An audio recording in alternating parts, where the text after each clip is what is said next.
Hello. I can't believe it. The sun is shining. My garden is growing. Timestamp. It's the day before Thanksgiving. And wow, my garden has grown so much. I have to look between the leaves to find you. Yay. I am so excited to spend Thanksgiving with some local friends and family. I hope you're gearing up for whatever the holiday brings you. If you tuned into my last little piece with my nephew, we found out that the next generation, in some cases, there may be pockets of evolving education, but unfortunately, if he represents a small amount of the next generation, we realize that there's not a lot of truth being spoken about this holiday. So I decided not to go headstrong into that topic, but rather shift gears and say, personally, I probably won't be digging into many Lifetime original movies. No offense, they're great, wonderful, great aspect of the human society. I am going to lean into the wisdom of our closest relatives, the apes. And I'd like to point out that the description is chock full of some fun and interesting facts about kind of the harsh realities in nature, what it means to coexist and to unify together as a species, and what that means to evolve, and maybe how it rubs up against where we are as a society, as a nation, as a global community. Is war after war, is promoting hate or cyberbullying, is that really a way to move forward? I'm going to eat a banana and ponder that.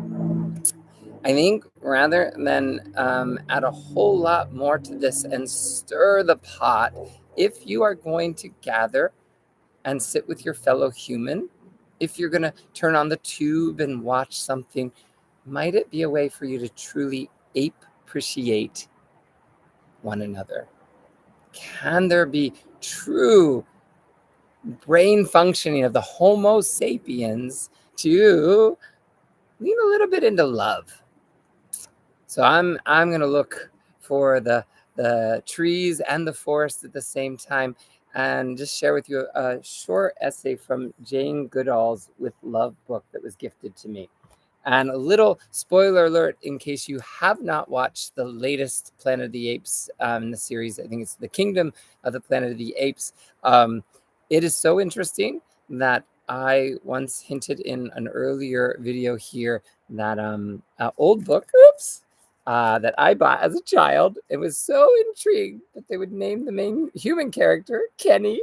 When I watched the movie, I circled back to this book and just looked at this timestamp and what it means of how back in the 70s, Scholastic Book Services had this interesting relationship with a human and a monkey, and what it meant for us to really relate to the I, thou, to another species.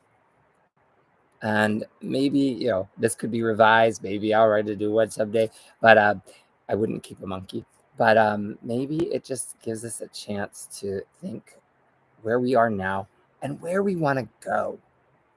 So with that in mind, I'll put aside this old 1970s book. If you watch The Kingdom of Planet Apes and you see what I'm hinting at, I'm curious if anyone knows whether that's a real book out there or they just kind of created it for the movie. But anyways, this is a real book. It's out there. Many books tell us of where we've been, and we get to synergize a conversation, as hard as it may be to have, of where we're going. And if you're here to create a kinder garden, I hope you'll stick around for this short read with Dr. Jane Goodall. And these are 10 heartwarming stories of chimpanzees in the wild. This is called Understanding. One day, when I was following David Graybeard, a chimpanzee out there, through the forest, he stopped to rest beside one of the clear, fast-flowing streams. I sat near him. It was very peaceful. The sun filtered down through the canopy overhead, the speckling forest floor with golden flecks dancing on the racing, chattering water. There were secret rustles in the undergrowth as small forest creatures went about their business and birds flitted from branch to branch, searching for food. I looked at David as he lay, gazing up at the greens and browns of the forest ceiling. He glanced at me, then closed his eyes and slept. As always, I was moved by his trust. It laid a great responsibility on me, for I must never allow that trust to be betrayed. I lay down their bedside him on the forest floor at peace. Sometime later, we roused ourselves. As David sat looking around, perhaps wondering where to go, I spied a ripe red palm nut lying on the ground nearby.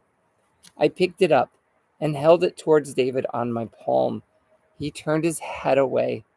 I moved my hand closer.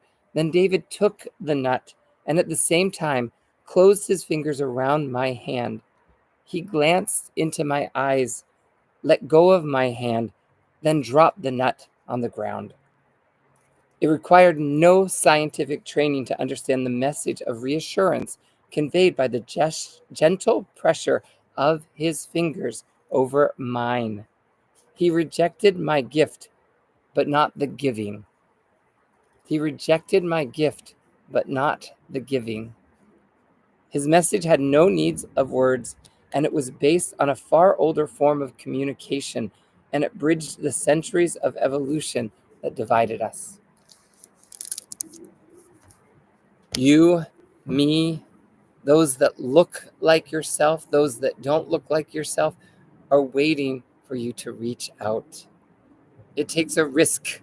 David Graybeard could have bit Jane Goodall's hand off, but she knew he wouldn't. Each of us have a chance to reach across the table, pick up a phone, call, email, send a heart text. However, we decide to move forward subversively, kindly, compassionately, consistently, creating a kinder garden. Yes, Troy, that's right. We can do it. We are doing it. Even if someone comes and tramples on some of your plants, they will grow back. Keep tending to these seeds, water them, nourish them, let the soil fallow, rest when you need. I hope you go ape.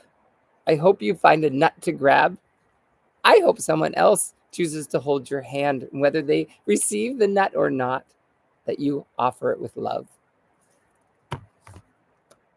Here I am, the kinder garden, beating my chest. Woo, woo, woo. I can't wait to watch Planet of the Apes with my friends this weekend if I could talk them into it. Otherwise, I'll probably just watch one of the random old episodes and see what I could find, some Easter eggs there.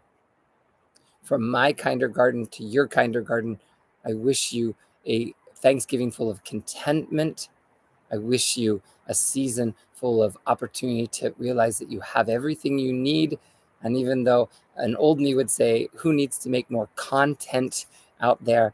I hope that you find contentment in what you have, knowing that you can build a kinder garden without spending money.